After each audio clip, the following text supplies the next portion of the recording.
Hello and welcome to Reda, Awareness, New Knowledge, Empathy, the Fruits of Storytelling, a dialogue organized as part of the True Colors Film Festival. My name is Aidli Mosbit. I'm an educator and also a theatre performer, playwright, and director. In my own personal capacity, I'm passionate about using my work in the arts to create awareness about issues within our community. Perspectives is the theme of the True Colors Film Festival this year, and it is most aptly titled As We Lived Our Lives in this Current State of a Global Pandemic. COVID-19 had pivoted us into a world that is suddenly new, uncertain, and yet exciting with a myriad of possibilities. Hence, we are faced to accept multiple perspectives and chart our own journeys. In this film festival this year, we have a smorgasbord of features and shorts that tell human stories and perspectives that we might or might not have encountered before. Please look through the programming and see for yourselves the amazing spread of very profound works by filmmakers with the clear intention of wanting to create awareness and make a difference. These films will touch you with a sense of hope through despair, sense of empowerment through helplessness, sense of success through struggles, and the sense of love through initial hate and dislike. Watch with your eyes, mind, and hearts open. Today, we are very lucky to have an individual who is a master of storytelling through her films. We will hear and find out about her amazing feature film that had become an ode to the lives of those with children of the autism spectrum disorder. Let's welcome Tunku Monariza. Hello, Tunku. How are you today? I'm good, thank you. How are you? I'm good. And you are now in Shah Alam, right? Yes, I am, yeah. Okay, just a little bit, yeah, about Tunku Monariza. She graduated from the New York Film Academy, and Tunku Monariza had been in the business of directing and producing many award-winning telemovies in Malaysia. That was how you started, right? And then Reda, or Beautiful Pain, is her debut feature film that was born out of very detailed research materials and genuine insights from true stories. Okay, so now this is where we start. I want to find out more about Tunku Monariza. I want you to go back in time, and I want you to tell me, what is it like, this Tunku Monariza as a teenager? What drives you, and what was it that make you wanted to pursue your dreams to be a filmmaker, or is it a dream in the first place? Come, let's start with that. Yeah. Okay, teenager. Oh man. Crazy, wild, out of control. If my late mother is still around, she'll say, "Mashallah," you know. Okay. Well, when I was young, as like anyone else, you know, enjoy life, enjoy the fullest of clubbing and so on and so forth. Okay. Very little attachment to matters like this. Very, very. In fact, I wouldn't say even little. I don't even know anything about it. Okay. So when I started working, I was working in advertising. What happened was when I decided to go into my first feature. Yeah, as you know, I was a commercial film director those days. Yes. It all started from I worked my way up from casting to PA to line producer to producing to executive producer and finally own a production house. Okay, that's how I started. Mm-hmm. So when I decided to be a film director, because it's very difficult to break as a female to break into commercial industry here in Malaysia, because back then it was a big industry, it was a tough industry. And people see me as an executive producer at that time, owner of a company and executive producer. And I'm seen as someone who I have a director that I produce for. Yeah. So when I decided to go into film directing, that's when I decided to go to New York Film Academy. Right. So to certify myself and saying that, hey guys, I'm serious here. Okay, so I did my commercials and all that. And then I wanted to know how far I can tell a story in long form. As I was saying to you earlier, my debut is Rebel, yeah? Yes. And along the way, I met so many people. And this couple that I met when I was working VHQ at that time, I met them and I said, hey, I want to do this film about autism because this was a discussion between me and Astro. It was not supposed to be feature at that time. It was supposed to be something to be. It is a content for basically it is a TV movie again for Astro, and I went for the pitch and they approved it. So then I realized that okay, let's find out more about autism because I know very little, but I do remember that I met a little girl when in my 20s.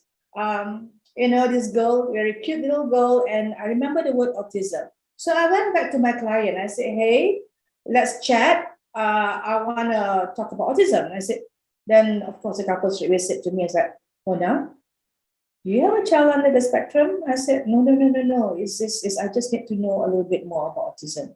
So we chat. So before this, when we've been meeting, those days is to talk about work. This time is to talk about their personal life, about their child. Yeah. And then when we start talking and they were telling me everything as much as they could, that's when I realized, okay, this is a situation, a story that needs to be told because I didn't know much and I didn't know this, I didn't know that, And that's when I started doing my own research and I found out more in boys than girls for the ASD, yeah. And I was connected to this fine gentleman named Yong Yik Ming. And he is the one, Mr. Yong is the one who starts opening up more doors and stories, meaning to say he allowed me to be part of his life and his children's life. So when I saw that and I spent more days with him and I went back to Astro and I said, guys, this is not for TV. This is for future, simply because I need to reach out more. This is a subject matter whereby people need to know because there are too many Tunku Monas out there who knows very little or assume that knew, but has no clue about autism. I want to stop you there and I want you to tell me a bit more about how did that flip happen when you realized that, no, this is not for TV consumption. This is for a feature film to reach out to so much more. When I went out for the very first time with Young and his two children, both his children are under the spectrum and both have different characteristics. And I saw the reaction of people. That was it. The reaction that made me realize that could it be I was like that?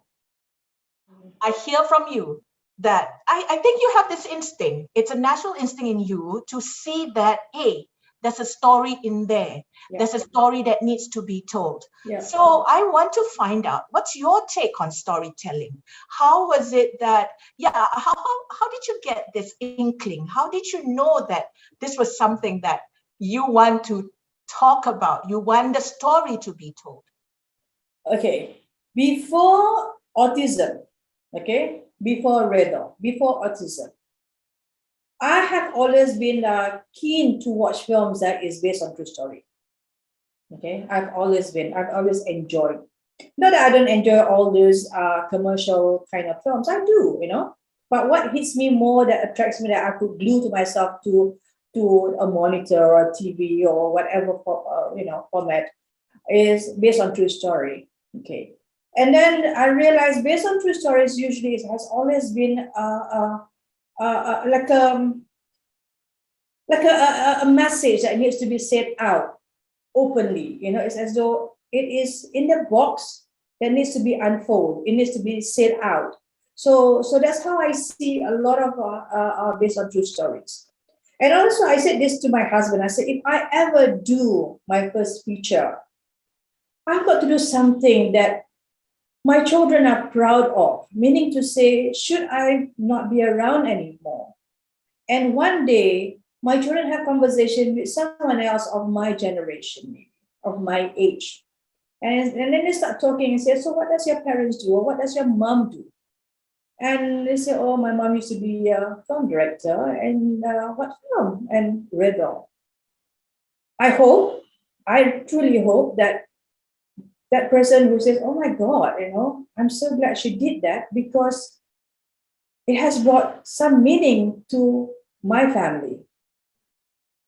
Back on also a bit more about storytelling. It's always the basis of good artwork. Good works, good craft comes from very, very profound, human stories. So now, after you've done Redha, can I just maybe find out from you, what are some of those moments when people come face to face with you? What were the things that they talk about this story that totally, touched you? Okay, let me just take you back a little bit. Before the film was done, or during, when people hear, oh, there is an autism story amongst the community, okay? Okay, then I'll answer your next question, your question just now. When I was in the midst of doing the preparation, meaning to say the research and all that, and then I met a few families, and of course this community is very tight, because they basically they all, they could relate to each other, they could pour their hearts together, and they could exchange of their knowledge and how to handle situations, so on and so forth. Okay, very close support system. So when they heard about there is a film about autism or some sort of this sort of thing, I've got a few people who actually said to me at that time, not knowing who I am, right? Are you sure? You sure you're gonna do this? You sure you can feel how we feel? I get messages in my Facebook inboxes saying that I don't think you would know what we feel because you don't have a child under the spectrum. So there were people who are, and I'm not angry with them, nor do I think that they are, saying the wrong thing, because they need to protect. They're already going through so much. They even have to, to explain or to make others, even within the family, to understand about their child. The last thing they want is some filmmaker comes into their world and make a mess out of it. Yeah? Okay. Somehow, okay, I still did what I need to do and go on with my research. So when I first launched my trailer, actually it wasn't me. It was someone who was this person who handles in Malaysia we have wajib tayang. Okay, screening. That means your film will determine how many screenings and all that between FINAS and somewhat like a resounding board, right? Yes, something like that. Okay, so anyway, this guy, he shared the trailer. He saw, because he's one of the guys who approved for this. He shared that trailer, and the trailer went crazy. About close to almost 500,000 sharing or something like that, or viewing. Viewing was a lot. I can't remember, but I remember the sharing or something like that was like 500,000, something like that. Quite a lot, really a lot. And that's when I received a message. I still remember many messages, but this particular one, I received this message. Positive, not positive, but this particular lady sent me a message on my Facebook inbox. Okay, and she's a Singaporean, and she said to me that you are my hope. Your film is my hope. Because when my son was diagnosed with autism, my husband walked away. My husband left me. And she said that she attempted to take her life away because she could not handle it. But now you made a film like this.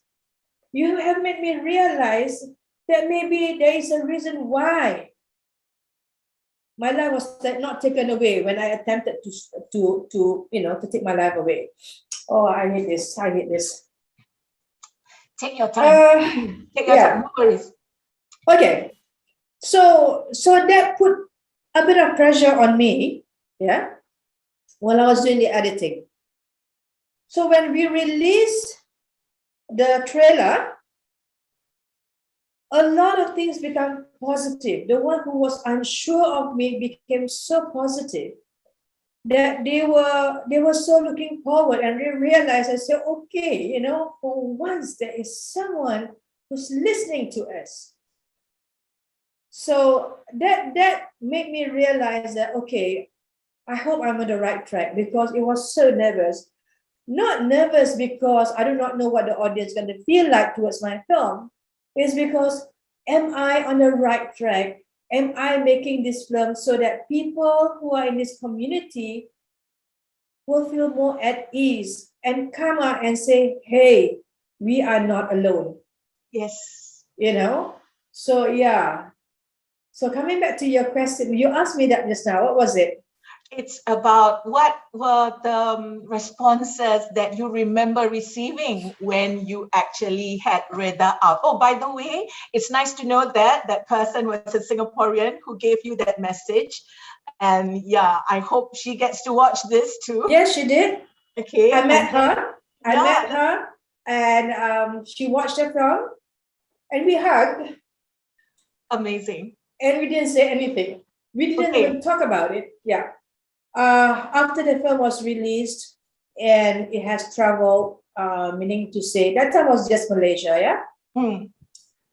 Malaysia and Sabah Sarawak. Okay. Yes. So when we do a bit of a road tour and all that, there's so many gifts and and hugs and tears, and I've got this lady who she has a big frame, and her frame, she gave it to me. Her frame is the uniform of her son, his son's kindergarten uniform. The top and the bottom, yeah. Okay, yeah. And with a note saying that, that I didn't expect Allah to send the ray of hope. I don't need this anymore, because in the film there is a scene where the boy was rejected by the kindy. Yeah? Yes, correct. And she could relate to that.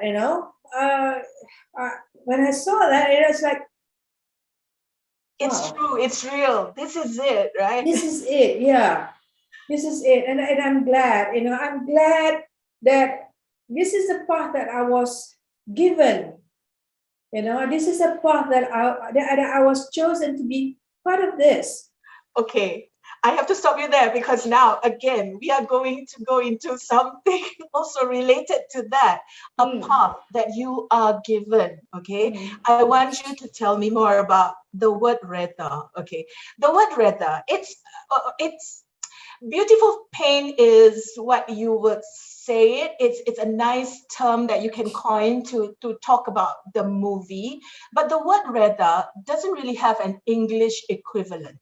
Yeah. It's about, okay, this is my take, yeah.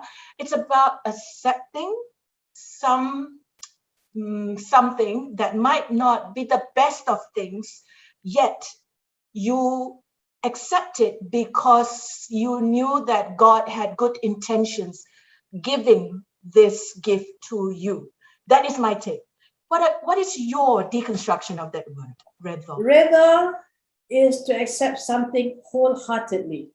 Because a lot of people will say, yeah, Reda, they will say, but does it go to the heart? Does it really come from your heart? And coming from your heart is the toughest, because coming from your mouth and not from your heart is the easiest, because it's just uttering the word. Yeah, and words are cheap. Yeah, words are cheap. So when it comes from your heart, that's when there's this you know, it's like when you go through the process of weather from your heart, it's as though there's this door that opens up, and it's like this huge ray that just hit in you, you know, it hit deep in you.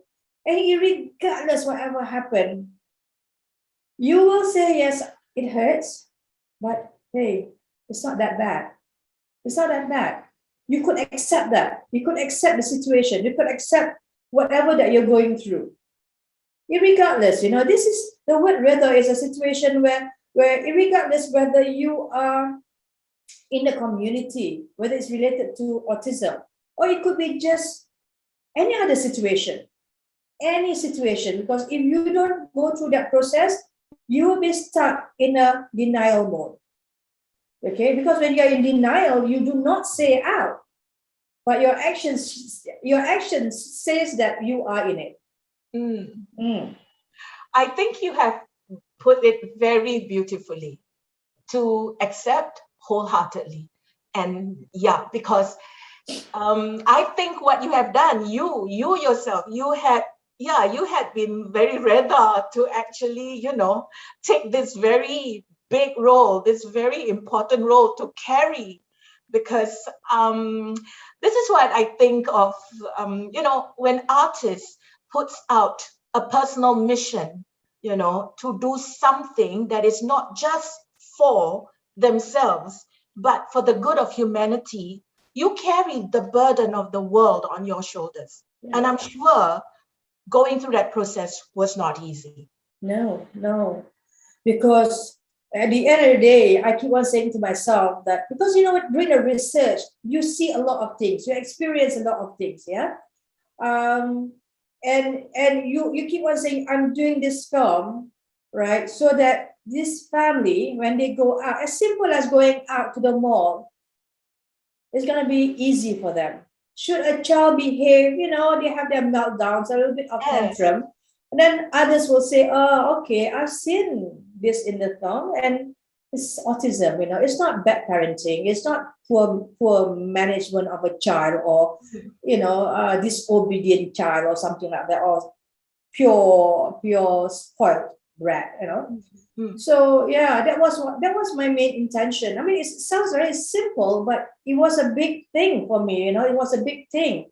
So much so that during editing, right, you can ask Zali, we both, like, I you know, I couldn't let go so many scenes, and Zali said, come on, you have to, because and I said, no, I can't, because this is what's happening, and this is, and you know, that family, I've seen this, you know. I said, oh, okay, you can't put everything. Come on, I was going to sit down for 3 hours watching that film. I said, yeah, we don't want to bore them away. I said, you know, yeah.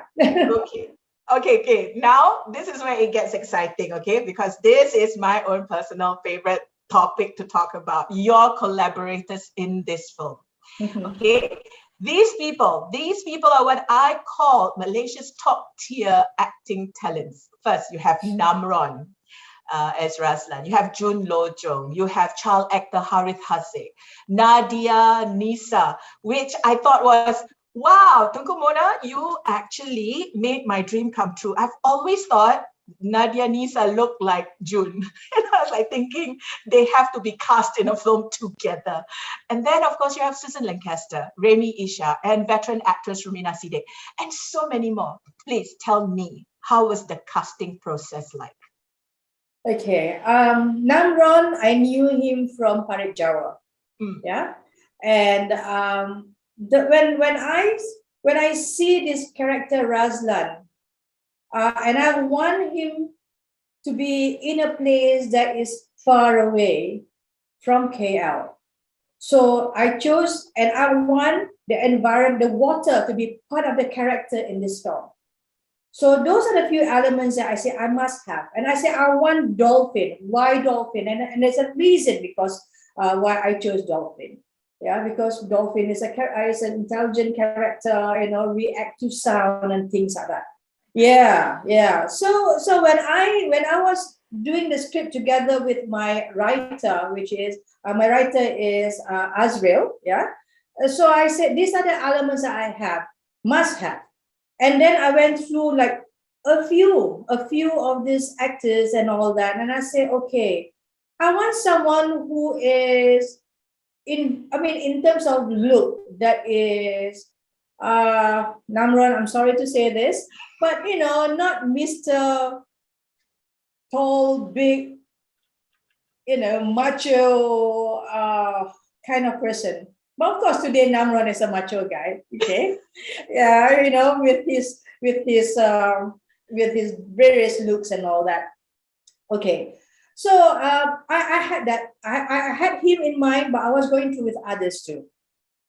Okay, so when I spoke to him, he said, okay, we had a long chat and all that. I said, okay, Kak Wanan, okay, I'll be more than happy to be part of your film. So I said, okay, now I'm looking for a wife for you in this film.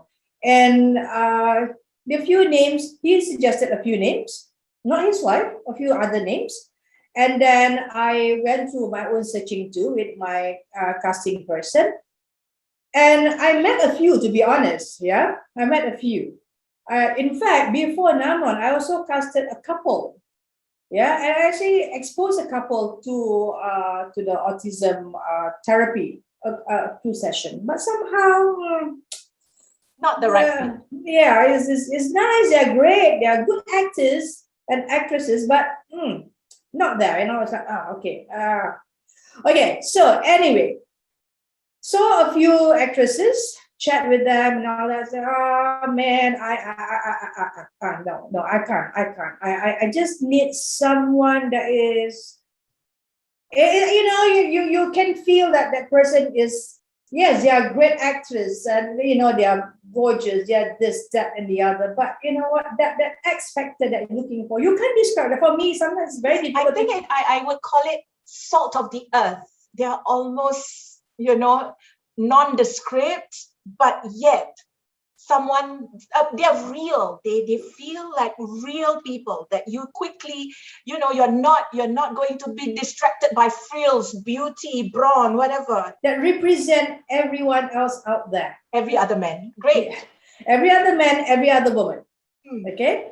So Nadia Nisa, I already made up my mind quite a while, because there's something about her, this sweet girl next door kind of look, I just like that. And I said, okay, I think, you know what, Namron and Nadia Nisa, brothers and sisters, nah, but I think she will be Namron's wife's sister. So Namron told me this, my wife looks at Nadia Nisa. I said, what? I didn't know. I didn't know at all. I've never met June. I've never met. And I said, really? So can we meet up for lunch or something like that? Can. I said, can, no problem. But she's not an actress. That's what Namron said. I said, it's okay. Can I just meet her? I'm curious. Look like Nadia Nisa. Okay, so we met. I like her. And then met her again in my office, went through a little bit more, the story and so on and so forth. And then she said to me, Kak Mona, do you want me to spoil your film? I'm not an actress. I said, it's okay. It's okay. I said, why don't you just do casting? Cast with Namron. Namron said, Kak Mona, saya ni tak pernah lah tak terfikir yang saya boleh berlakon dengan isteri saya. Saya rasa kekok lah nak cium dia. Sorry, I'm speaking bahasa. Yeah. It's kind of difficult for me to kiss her on her forehead on screen.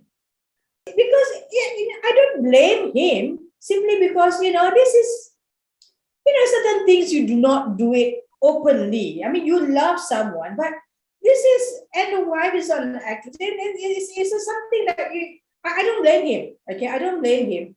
So he's a very loving man. I've seen them together. They're very loving, but certain things that maybe you just want to make it private, just for her, not for the world. And I appreciate that kind of personality in a man. So I said, please try.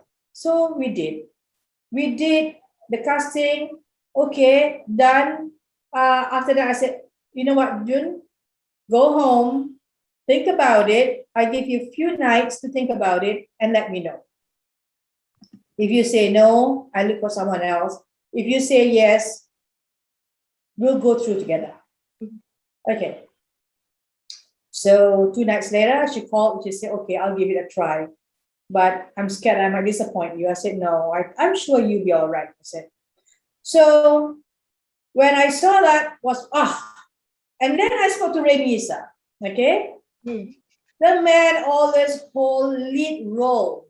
Yes. And he said yes to me. And when I was talking to him in my house, I was like, what? You say yes? And I was like jumping for joy. Oh, this is nice. You don't expect that. So yeah. So the rest just fall in its place. So yeah, when I did that and when go through the whole thing, it was lovely. Then of course my biggest challenge was to find a small actor. Yes, a child actor. And that actor was being cast. I've had casting session the whole year, one good solid year, while doing the scripting and all that, 1 year. So my casting was based on my video clip that I did with my PA at that time, video clip of the real autistic boy named Wei Xiang, okay, Mr. Yong's son. So every single one that came to me has to mimic that child, Wei Xiang's video. Okay, but of course a few came and all that, very good, some of them wrong age, very good, wrong this, some of them, too old or whatever. Okay. Then come this little boy. He came to me in November, I think. Yeah. November 2014. Because I shot in 2015. Okay. November he came. I saw him and he was 6 years old. He only acted like, I think at that time in some series drama. Total of scenes that he did was, I think, less than 10 scenes. Okay, so very green still. Yeah. So took him, sat with him, because this particular character, Daniel's character, I do my own personal casting. I casted myself, not someone else. And so made him do it, and I said, okay, now. After doing that, he managed to mimic the best we could at that time. And I said, can you roll on the floor? Huh? Well, he was like, what? Yeah, go on the floor. Okay, can you roll on the floor? And then he went down. He said, roll. I said, like this. He said, yeah, like that. Of course, he rolled wrongly, but that was not the purpose, about whether he rolled well or not. Is whether he's willing to do that. And then the big Daniel, easy. I did the same thing. And I said, can you roll on the floor? He just, with no big questions whatsoever, just went down, roll on the floor. And then, how auntie? I mean, Malay, I said, how? Macam mana auntie? Okay? Yeah, good. So the point is, they were not shy. Right age, right look, and not shy. Because the research is very, very important to me. And I was not willing to take anyone who is too shy to do anything in public. So the moment I got them, that's it, sign up, boom. December, January, February, March, till the very last. They were with me through and through, with Wei Xiang, with Yong. Wow.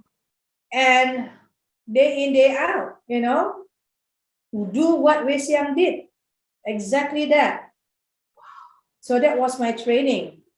I said, if I am not convinced on set that you are not Harith Haziq or you are not Easy Rif, that means you guys have not gone into the character of Wei Xiang. That was it. So I'm glad they took the path.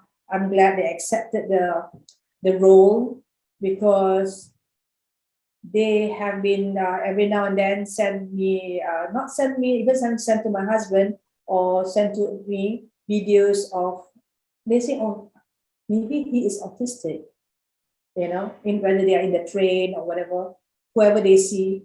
So it is in them. It is in them, ingrained in them. Ingrained, yeah. Yeah. Okay, I think we will naturally now talk about the experiences, a little bit about the experiences during filming, because I think the script for me was simple, no frills, but you know what? It's the honesty of your script that really, the words really, really cut deep. The words cut deep. And then you have your actors, all these actors with range and depth, and then they give so much realness to the struggle of the protagonist, you know, Razlan, Alina.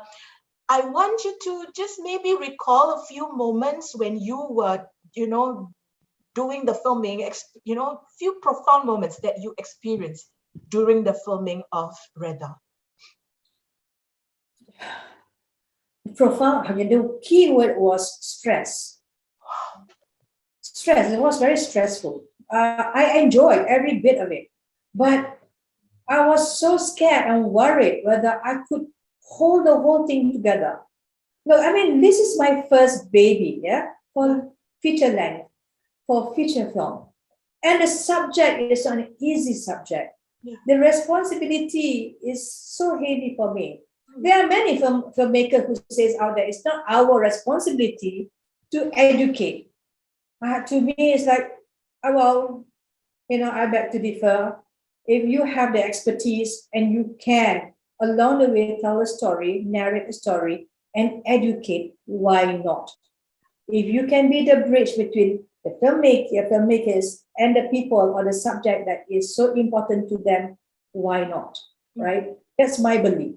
Yes. So this moment where a small child like Harith Haziq, he had anxiety attack. His first scene, very first scene. I mean, fear. He knew the responsibility. He had anxiety attack. He had the whole works. The fear. I mean, everything that you can think about fear. You know, he had it that morning. He refused to go in. He was crying. You know, and he was vomiting. Oh man, it's like, okay. I mean, the impact was so hard on him, right? I didn't expect that out of the impact to be that bad, that big on a child, you know. And I had to calm him down and, you know, speak to him and tell him. I said, look, do you think Uncle Yong is going through an easy life? He said, no. Do you think people can understand Wei Xiang? No. Do you think why I had to go on? I actually went on the rituals. I mean, the Islamic side of it. You know, I said, do you think Allah chose you for a reason? And then he was like, I said, I think you are, because he wasn't sure, right? He has doctored. He just turned 7 that time. I said, I think Allah has chosen you for a good reason, so that you can help them. You can tell a story about them. So that actually helped, you know, that actually made him realize that he becomes an actor for a reason. Yeah. So after that was wonderful. Of course, in between, you know, he has his, I am being a small child and all that, but being Wei Xiang, not even Daniel, being Wei Xiang. Daniel is just a character's name, but he was being Wei Xiang. He was being Wei Xiang. I think that's beautiful, I think. And to think that, you know, yes, of course, if it's stressful for us, you know, as adults, all the more for a child. Yeah. Okay, so this might be my last question. Reda, well loved, well received, and had won many awards, chosen to represent Malaysia in the Academy Awards and Golden Globe Awards. And I think, right, your biggest win is the awareness about the autism spectrum disorder that you have brought to the people through your film. The ripple effect had created many, many more conversations about disabilities. So what will be your own personal hope? Yeah. Maybe what more can be done to change the perceptions? Because I think you were drawn. We go back to that moment where you saw how people looked at Mr. Yong's children, Wei Xia, and and the sibling, how they looked at them, and then now, hopefully, some perceptions has changed. So yeah, what more do you think can be done? I think inclusion. I mean, this is what we are lacking. Not only here, I realize everywhere else, because as you know, the film has trouble. Yeah, and then the word inclusion is a key word for all the places that I have gone through, where I've been. Sorry. Yeah, inclusion in many ways. So that is what we're lacking. Creating awareness is one thing, but you can run the film as many times as you can. But if people do not want to see the film, they don't want to see the film. But when you have inclusion, yes, this film has done beautifully well for the community. Okay, whether it's here in Semenanjung, Malaysia, Peninsular Malaysia, and in Sabah, Sarawak. Yes, but inclusion in the environment, the surrounding, the workforce, that's what we need. That's what we need. And having the great thing is today that I'm so proud, and I must say out loud here, is that because we have a senator, okay, Datuk Ras Adiba Razi, who is representing the special need.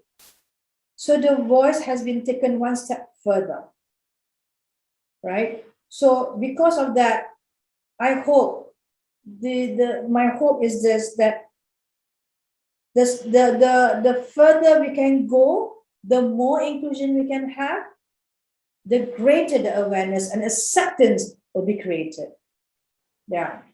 Yeah, so another good effort to teach people about, yes, also the autism spectrum disorder, to also talk to the people about how they can be, someone with disability, and is able to be included into society.